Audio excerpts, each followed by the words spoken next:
My name is Kelly Amos and I'm a fitness and nutrition specialist, and today for your tiny health tip I'm going to talk to you about what the best diets are, or the best diet.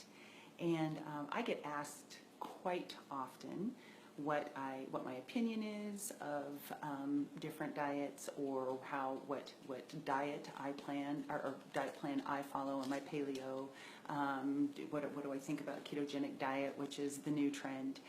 And really, my opinion of them is, I guess, I have more of a wholesome approach to nutrition, and so I want to just say just things to consider as far as if you are considering following a specific labeled diet. And the first thing is, you have to know why you're doing it. Are you doing it because you saw your friend at Starbucks and she's lost 20 pounds and so now you're going to follow whatever it is that she's doing?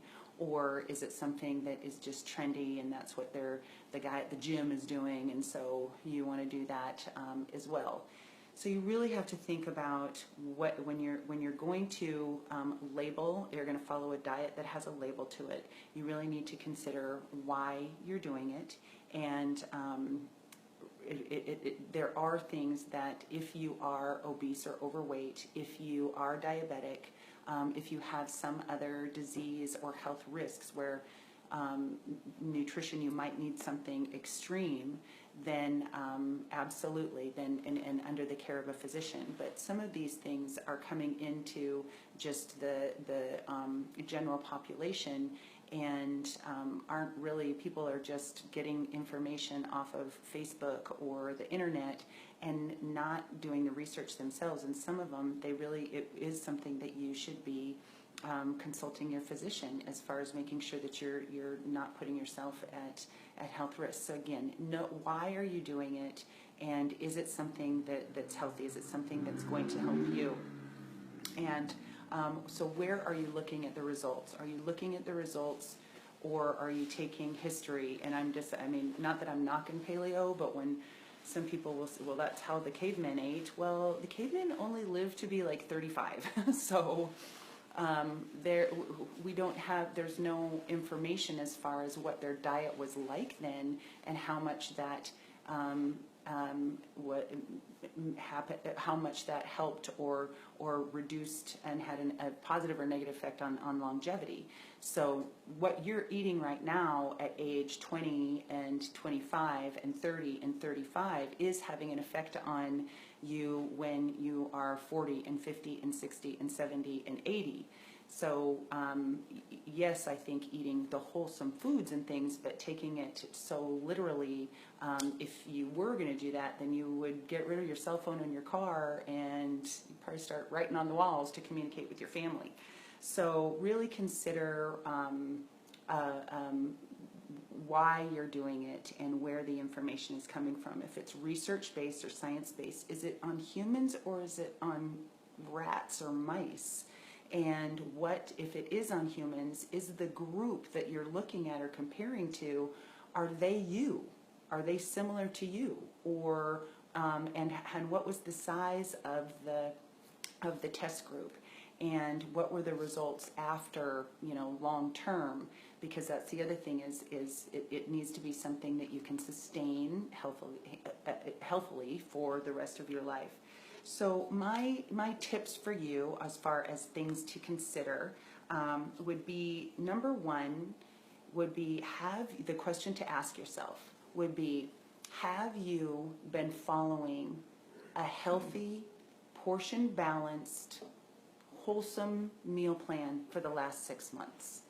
So if you're considering doing something extreme, is it something that you've been eating really well, but you still have some things that are challenging you? That would be the first thing. And then is what you are doing, is it healthy? Is it sustainable? Because if it's not sustainable, then you are either putting yourself at risk of illness or injury, or you are going to, if it's a really strict caloric reduction, then you're putting yourself at risk for just gaining everything back. And so you have to have a plan. You'll have to have a transition plan if you are doing something on how you're going to transition into wholesome eating, rather than just going back to your old ways, because there's no point. And so that might be more so with doing the intermittent fasting. There's some absolute therapeutic benefits of fasting, absolute. But are you doing it for therapeutic reasons, or are you doing it because you think you're going to lose 5 pounds? And so again, it's where's your mind with doing this, as well as with intermittent fasting. I'm kind of getting on a tangent here, but if you know me, you're ready for that.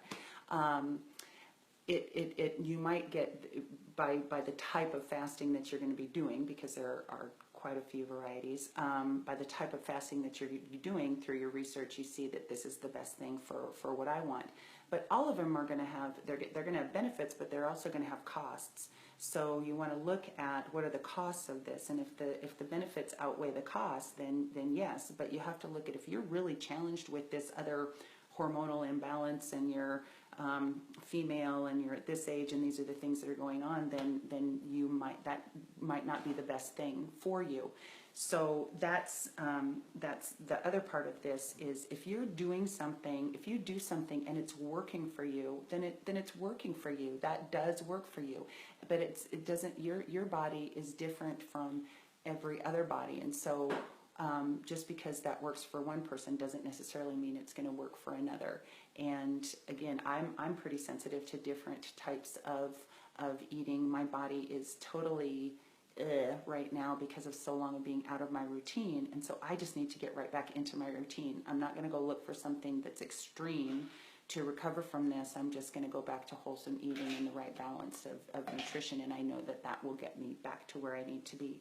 So you will learn, the more you pay attention to your foods, you will learn more how your body responds to different things, and you'll be able to self-moderate and recover from different indulgences or splurges or getting off track. You'll be able to get yourself back on track and won't need to follow some of the things. Just I really noticed that with my all my travel time and being out of my routine of eating lately, I seem to not care. I mean, I am okay with go ahead and eat this that I don't normally eat, and so I think we really, if you are more focusing on wholesome foods, and that's where you live, and you might come over and visit this other area every once in a while, but as soon as you start, I started to live over in out of my routine,